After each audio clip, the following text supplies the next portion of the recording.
certo? Vamos começar hoje no capítulo 5. O que é um município? Então, o que é um município?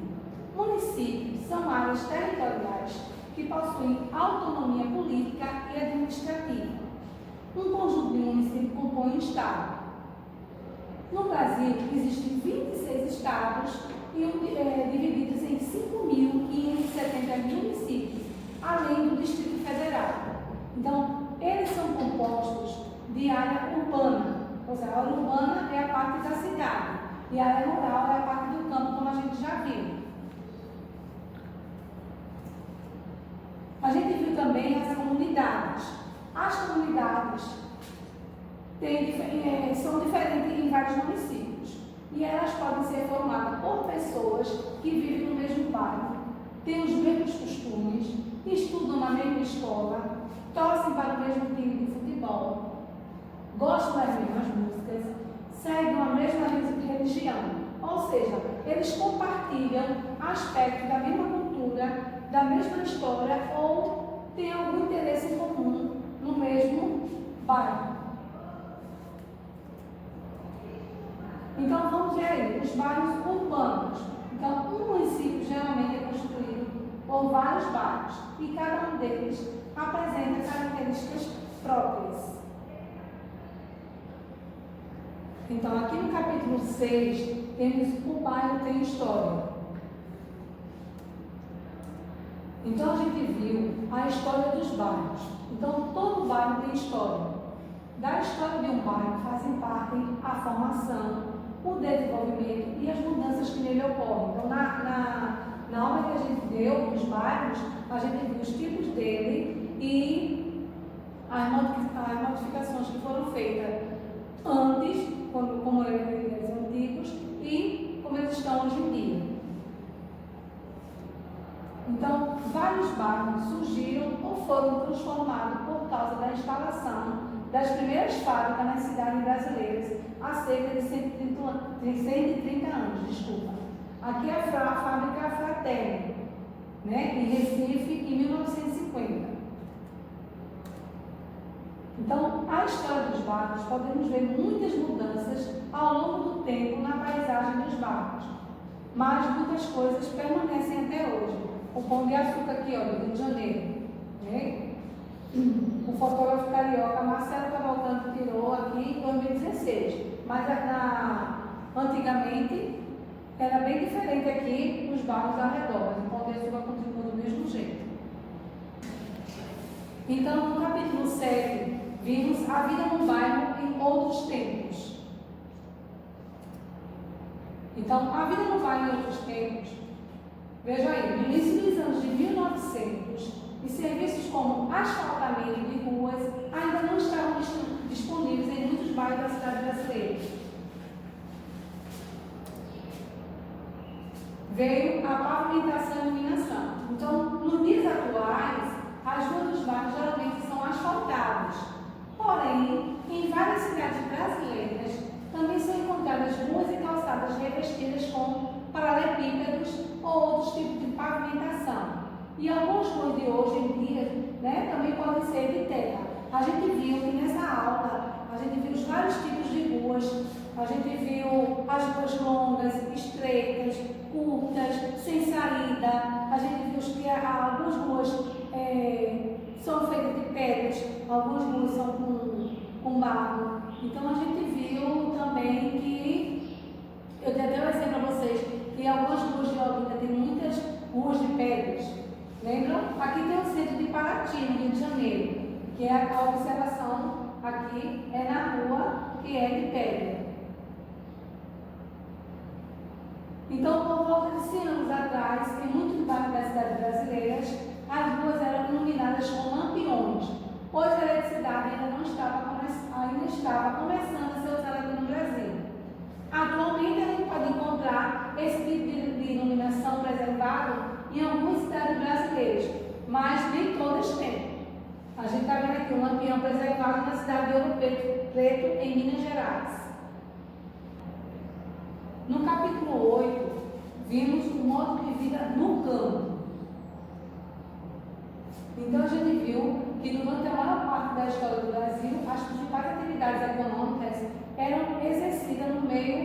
rural.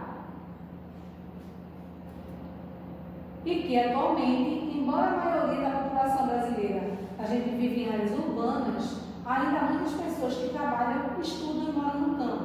A gente viu quanto o campo hoje em dia evoluiu, não foi? A gente, geralmente, o pessoal do campo, quando ia fazer uma faculdade, uma coisa, vão sempre para a cidade. Mas a parte industrial do campo está evoluindo bastante. Então, muitas pessoas não estão saindo mais do campo para ir para a cidade. Eles estão se dedicando mais à área rural. No capítulo 9, vimos a comunidade quilombola. As comunidades quilombolas são os descendentes de africanos escravizados que se mantêm nas terras onde seus ancestrais viviam e preservam grande parte de suas tradições. A gente viu a religião, a gente viu a dança deles, a gente viu o modo de viver, tudo isso foi explicado nas outras aulas das comunidades quilombolas. Aqui temos a região da Serra da Barriga, em Alagoas, onde se localiza o Quilombo dos Palmares, o mais famoso do Brasil. E a gente falou também dos quilombos, não foi? Então, nas comunidades quilombolas, na atualidade, vimos que os quilombolas, eles lutam até os dias atuais para que suas terras sejam reconhecidas e suas comunidades sejam tituladas pelo INCRA. O INCRA é o Instituto Nacional da Colonização e Reforma Agrária. Então, dessa forma, os quilombolas obtêm a garantia de acesso a programas sociais que podem melhorar a qualidade de vida de todos. Então, a gente viu tudo isso na aula sobre os quilombolas. Agora a gente vai para o nosso livro para a gente ver os exercícios de revisão. Então, vamos lá. Na página 212, vamos fazer a revisão de todas as nossas atividades. Veja aí. Leia o texto a seguir e responda as questões. Então, temos o texto aqui. As pessoas que vivem no bairro também ajudam a deixá-lo como é. Por exemplo, no bairro da Liberdade, em São Paulo, há muitos habitantes de origem oriental, imigrantes que vieram do Japão, da China e da Coreia e seus descendentes. A iluminação e alguns edifícios do bairro lembram as construções desses países. O tipo de atividade mais comum em um bairro é o outro fator que ajuda a determinar suas características. Por exemplo, em várias cidades brasileiras existem bairros industriais, quer dizer, cheios de fábricas. Outros se voltam para o lazer, como o bairro da Lapa, no Rio de Janeiro, famoso por seus bares e casas noturnas dedicadas ao samba. E ainda há as diferenças de infraestrutura, ou seja, as coisas básicas que deveriam existir em todos os bairros, como água encanada, luz elétrica e calçamento, mas que não chegam a todos. Um bairro é a combinação de todas essas características. O jeito que o nosso bairro é depende de como ele foi no passado e também daquilo que acontece no presente. Então, na página 213 temos, de acordo com o texto, vocês vão responder aqui. No bairro da Liberdade, há muitos habitantes de quais países de origem? Marque um X na alternativa correta. Então, temos Rússia, México, Japão, China e Coreia ou Estados Unidos. Na letra B, vocês vão escrever, na opinião de vocês, de que maneira as pessoas que vivem em um bairro ajudam a deixá-lo como ele é? No segundo, temos, complete as frases a seguir com as palavras abaixo. Então, temos lampiões, relatos, bairros, municípios, história e estado. Então, vocês vão ler aqui, ó, na letra A. É composto por um conjunto de municípios. É constituído de área urbana e de área rural. C. Geralmente o município é composto por vários. Letra D. Todo bairro tem a sua própria. E. Há cerca de 100 anos, muitos bairros brasileiros eram iluminados com. Aí vocês colocam. E letra F. Os são importantes fontes históricas que podem nos ajudar a conhecer o modo de vida das pessoas no passado. Na página 214 temos Terceiro quesito. Pinte as molduras das imagens que apresentam cenas comuns em ambientes rurais. A gente viu ambientes urbanos e rurais. Lembrando que urbanos são as cidades e rurais o campo. E depois vocês vão associar cada paisagem rural à sua descrição correspondente. Se aqui, quem é a criação de gado e quem é a plantação. Na página 215 está o quarto quesito. Vou escrever uma frase apresentando algumas diferenças entre viver no campo e viver na cidade. No quinto temos um texto. Então, o texto a seguir trata de um hábito comum em bairros brasileiros há cerca de 90 anos. Vamos lá. Como nas casas não havia geladeira, comprava-se diariamente todos os gêneros de que se necessitasse.